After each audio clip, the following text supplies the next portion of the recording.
Hello guys, this is almost 10 and 10 बजने के बाद मेरे अंदर का थोड़ा इंटेलेक्चुअल कीड़ा जाग जाता है एंड फिर उसको थोड़ा दंग करना होता है। बट मैं सोचा आज कुछ थोड़ा सेंसिटिव चीज़ पकड़ते हैं। तो guys, I think you all know what is this is basically a counter. आजकल बहुत ज़्यादा चल रहा है, लोगों के हाथों में मिलेगा, specifically females. So, what is this and why we are using it? Today, from a number of gurus, with due respect to all of them, like I'm not disrespecting anyone, but you are advised to chant a specific name repeatedly throughout life without counting it and use this counter like 10,000 12 20,000 ऐसे कुछ something लोग करते हैं। देखो, this concept is the most and highly manipulative concept, क्योंकि ये झूठ भी नहीं है।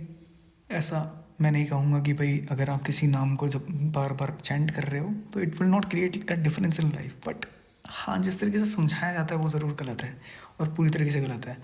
ठीक है, इट इज़ वेरी अनफॉर्चुनेट कि वेदांत से ये सब चीज़ें हमारे पास आई तो, लेकिन वेदांत को उस तरह से बताना या समझाना लोग या तो बेहतर नहीं समझते या फिर आई डोंट नो, लोग खुद ही नहीं समझते उसको। Let me tell you one thing that how chanting works, okay?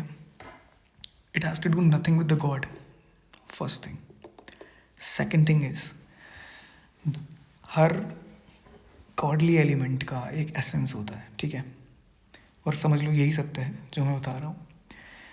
वो एसेंस से मेरा मतलब है स्वभाव। जब आप एक नाम को, एक किसी भी गॉडली हिम को बार बार रिपीटेडली बोलते हैं, ठीक है, तो हमारी बॉडी को वेदांत में खुद एक ब्रह्मांड बताया जाता है कि भाई इसके अंदर भी उतनी ही एनर्जीज हैं जितनी इस बाहर ब्रह्मांड में। अब आपको अपने अंदर कौन सी ज़्यादा अलाइन करनी है आपके ऊपर होता है।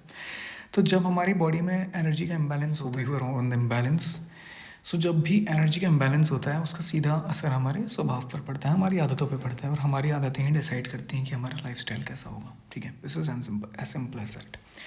Now when you know specifically chant a specific बीज मंत्र रिपीटेडली, उससे उस स्वभाव की जो बेसिकली उस गॉडली एलिमेंट का जो भी एसेंस है, वो एनर्जी आपके अंदर अलाइन होने लगती है, और जब वो अलाइन होती है उसका असर सीधा डायरेक्टली आपके स्वभाव पे पड़ता है अगेन, और उस स्वभाव का असर आपके आदतों पे पड़ता है, और आप अपने हाथों से, अपनी ही आदतों से अपना जीवन सुधार लेते हैं।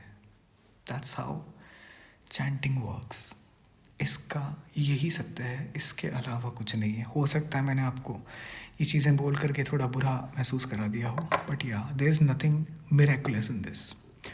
ज़िंदगी को बदलने के लिए सिर्फ और सिर्फ हम खुद ही लगते हैं, और हमारे अलावा कोई नहीं कर सकता ये चीज़। बट हाँ, ये सच है कि जो कर्म कांड का हो या जो भी the hymn side, the slok side, that was given us to the by the Brahm rishis from a lot of researchers and what we call in Sanskrit tapasyas and everything. That is true, but this is manipulatively, you know, imposed in society these days, and which is one of the worst thing that we can do with our own culture. So instead of pushing it to the miraculous thing, just go through the Vedanta and understand the real concept.